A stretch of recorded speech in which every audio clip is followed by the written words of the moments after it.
पर्व जिसमें से एक है धन त्रयोदशी। प्रत्येक वर्ष कार्तिक मास के कृष्ण पक्ष में आने वाली त्रयोदशी तिथि को धन त्रयोदशी या फिर धन तेरस के नाम से जाना जाता है। ये वही दिन है जब आयुर्वेद के प्रवर्तक आचार्य भगवान धन्वंतरी का प्रादुर्भाव समुद्र मंथन से हुआ था। इसलिए इस दिन को धन्वंतरी त्रयोदशी के नाम से भी जाना जाता है। इस दिन वे क्षीर सागर से अपने एक हाथ में अमृत का कलश और दूसरे हाथ में आयुर्वेद का ग्रंथ लेकर बाहर आए थे। इसलिए धन त्रयोदशी का ये दिन सौभाग्य, स्वास्थ्य और समृद्धि की कामना के लिए बहुत ही शुभ माना गया है। अब देखिए, हमारा भारत और हमारी वैदिक संस्कृति अनेक विविधताओं से भरी हुई है। इसमें विभिन्न स्थानों पर विभिन्न मान्यताएं और लोक कथाएं प्रचलित हैं। लेकिन इन सभी विभिन्नताओं के केंद्र में हमारी वैदिक सभ्यता सभी में एक समान है और इसी विभिन्नताओं का एक स्वरूप है धन त्रयोदशी पर कुछ खरीदने की प्रथा। भारत में कुछ स्थान ऐसे हैं जहां इस धन त्रयोदशी पर कुछ विशेष वस्तुएं खरीदने की परंपरा है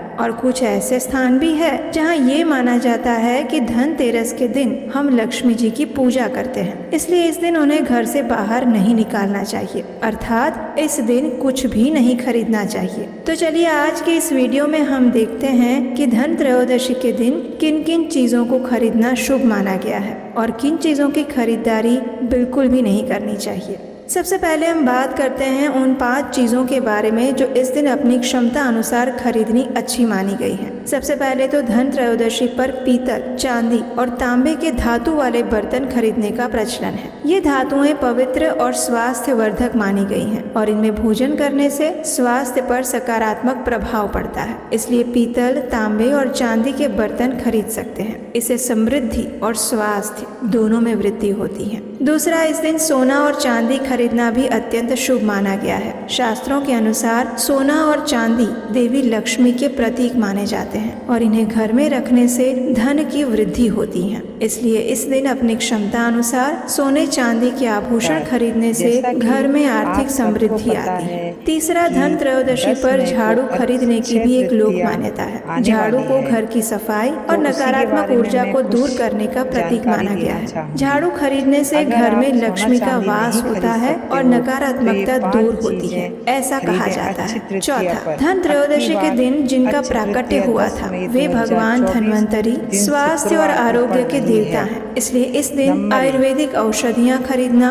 और स्वास्थ्य को प्रोत्साहन देने वाली चीजें लेना भी शुभ माना गया है। अगर संभव है तो इस दिन स्वास्थ्य संबंधी वस्त्र, वस्तुएं या फिर औषधियाँ खरीदनी चाहिए जो आपके स्वास्थ्य को लाभ पहुंचाए। पांचवा, मनुष्य का वास्तविक धन उसके कर्म और उसका ज्ञान होता है। भौतिक धन एक न एक दिन समाप्त हो जाएगा, लेकिन ज्ञान का धन मनुष्य के इस जन्म में भी और उसके अगले जन्म में भी उसके साथ रहता है। इसलिए इस दिन आप भगवत गीता, श्रीमद् भागवतम, चैतन्य चरितामृत, वेद, पुराण, उपनिषद इत्यादि जैसे हमारे वैदिक ग्रंथों की खरीदारी भी कर सकते हैं, क्योंकि हमारे वैदिक ग्रंथ हमारे इस जन्म में तो साथ रहते ही हैं, लेकिन हमें इस जन्म मृत्यु के चक्र से भी मुक्त होने का ज्ञान प्रदान करते हैं। इसलिए वे हमारी सबसे बड़ी संपत्ति हैं। तो इस प्रकार से इस दिन आप कोई भी वैदिक ग्रंथ, पुस्तक या शास्त्र भी खरीद सकते हैं। धन त्रयोदशी के दिन अगर आप कोई जमीन, घर, प्लॉट इत्यादि खरीदने का विचार कर रहे हैं तो ये भी शुभ माना गया है। इस दिन शंख,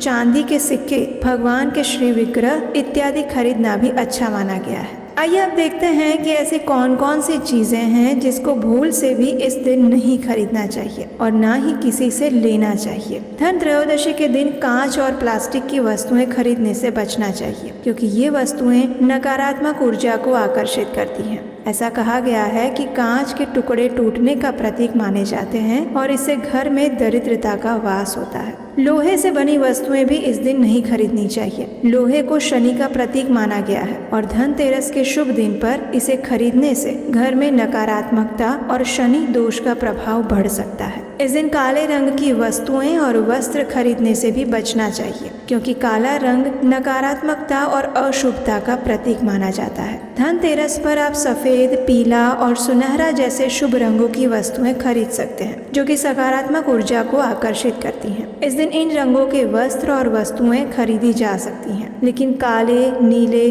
ग्रे इत्यादि रंग के वस्त्र और चीजें भूल से भी ना खरीदें। धन त्रयोदशी के दिन तेल और नुकीली वस्तुएं जैसे कि कैंची, चाकू आदि नहीं खरीदने चाहिए। ये वस्तुएं घर में कलह और नकारात्मकता को प्रोत्साहन देती हैं, इसलिए इस दिन इन वस्तुओं की भी खरीदी करना वर्जित माना गया है। धन त्रयोदशी के दिन जूते चप्पल भी नहीं खरीदने चाहिए। पुरानी वस्तुएं या फिर उपयोग में पहले ली जा चुकी वस्तुएं, वाहन इत्यादि भी नहीं खरीदने चाहिए। इसके उपरांत कृत्रिम आभूषण भी नहीं खरीदने चाहिए और इस दिन किसी से धन उधार लेना भी अशुभ माना गया है। तो ये थी उन वस्तुओं की सूची जो आपको धन त्रयोदशी पर खरीदनी है और जो आपको गलती से भी नहीं खरीदनी चाहिए। धन त्रयोदशी के दिन हम देवी लक्ष्मी की पूजा और उपासना करते हैं। इस दिन कई घरों में ये भी प्रथा होती है कि आप लक्ष्मी देवी के पास अपने आभूषणों को रखकर उनकी पूजा आराधना करते हैं। चांदी के और सोने के सिक्कों की पूजा की जाती है। अपने मंगलसूत्र को भी आप इस दिन पूजा में रख सकते हैं। इससे आपके सौभाग्य, धन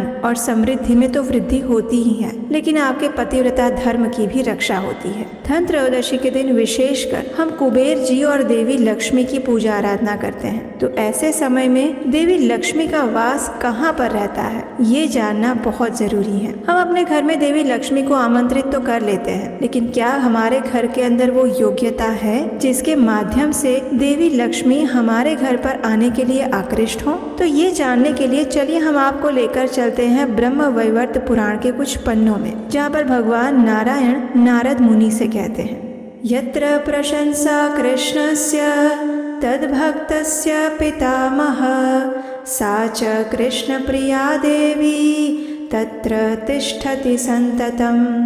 अर्थात हे नारद, जहाँ कहीं भी भगवान श्री कृष्ण और उनके भक्तों की निरंतर प्रशंसा होती है, जहाँ कहीं भी भगवान के अर्चा विग्रह और उनका नाम कीर्तन होता है, वहाँ कृष्ण प्रिया लक्ष्मी देवी सदैव निवास करती हैं। तो इस प्रकार से हम समझ सकते हैं कि लक्ष्मी देवी उस घर में, उस स्थान में रहना पसंद करती हैं जहाँ उनके स्वामी भगवान नारायण, भगवान श्री कृष्ण की पूजा आराधना, उनका कीर्तन और उनके नाम का जप किया जाता है। तो इसलिए धन त्रयोदशी के दिन आप अधिक से अधिक हरे कृष्ण महामंत्र का जप कर सकते हैं। और अगर आपके पास माला नहीं है तो इस दिन आप 108 मनके वाली जप माला भी खरीद सकते हैं और उसी दिन से जप करना भी आरंभ कर सकते हैं। भगवान श्री कृष्ण के पवित्र नाम हरे कृष्ण महामंत्र यानी कि हरे कृष्ण कृष्ण कृष्ण हरे हरे, हरे राम राम राम हरे हरे, ये अत्यंत पवित्र महामंत्र है। और इस विशेष कार्तिक मास में इस एक महामंत्र का फल हमें 1000 गुना अधिक मिलता है। यानी आप एक बार महामंत्र बोलते हैं तो आपको 1000 बार महामंत्र बोलने का पुण्य फल मिलता है। तो इसलिए ऐसा सुवर्ण अवसर बार बार वर्ष में नहीं आता है। तो इस धन त्रयोदशी पर आप विशेषकर हरे कृष्ण महामंत्र का जप करिए। संभव है तो अपने परिवार के साथ बैठकर करिए। अपने घर के सदस्यों को और बच्चों को भी इस कार्य में नियुक्त करिए, क्योंकि मात्र लक्ष्मी देवी की पूजा आराधना करके आपको ये भौतिक सुख समृद्धि तो मिल जाएंगी, लेकिन आपकी आध्यात्मिक समृद्धि का क्या? उसका बैंक बैलेंस तो आपको स्वयं ही बढ़ाना पड़ेगा। और ये बैंक बैलेंस आपका तभी बढ़ेगा जब आप कोई आध्यात्मिक कार्य और प्रवृत्तियां करेंगे, जैसे कि भगवान के पवित्र नाम का जप करना, भगवान की शुद्ध भाव से सेवा करना, उनके भक्तों की सेवा करना, वैदिक ग्रंथों का अध्ययन करना और भगवान श्री कृष्ण की प्रमाणभूत गुरु से सुनाई गई पौराणिक कथाओं को सुनना, भगवत गीता जैसे ग्रंथों को पढ़ना। इन सभी कार्यों के माध्यम से आप परम भगवान श्री कृष्ण की विशेष कृपा को आकर्षित कर सकते हैं। और जहाँ पर कृष्ण है वहाँ पर लक्ष्मी देवी तो स्वतः ही विराजमान रहती हैं। और इस बात की पुष्टि स्वयं देवी लक्ष्मी भी करती हैं, और वो भी पद्म पुराण में। देवी लक्ष्मी कहती हैं कि जिन घरों में भगवान श्री कृष्ण की पूजा आराधना नहीं होती, जहाँ पर भगवान हरि के नाम का उच्चारण नहीं होता और जिस घर के लोग भगवान की भक्ति करने के लिए उत्सुक नहीं होते, उस घर में मैं कभी भी वास नहीं करती हूँ। तो इस प्रकार से हमारा वास्तविक धन हमारी कृष्ण भक्ति है, इसलिए उसे संजो कर रखना अत्यंत आवश्यक है। हम चाहे धन त्रयोदशी के दिन लक्ष्मी देवी की पूजा करें, उनसे परिवार की सुख समृद्धि की याचना भी करें, लेकिन उसके साथ साथ हमारे मन और चेतना में ये बात भी हमेशा रहनी चाहिए कि हमारा वास्तविक सुख, हमारा वास्तविक धन और वास्तविक संपत्ति भगवान श्री कृष्ण की शुद्ध भक्ति है। इसलिए उसे निरंतर बढ़ाने का प्रयास करते रहना चाहिए और इसी प्रयास के परिणाम स्वरूप धीरे धीरे करते हुए साधना भक्ति पथ में आगे बढ़ते हुए एक न एक दिन हम इस आध्यात्मिक परम उच्च अवस्था को भी प्राप्त कर पाएंगे। तो हमें आशा है कि आज का ये वीडियो आपको अच्छा लगा होगा और आपके प्रश्नों के उत्तर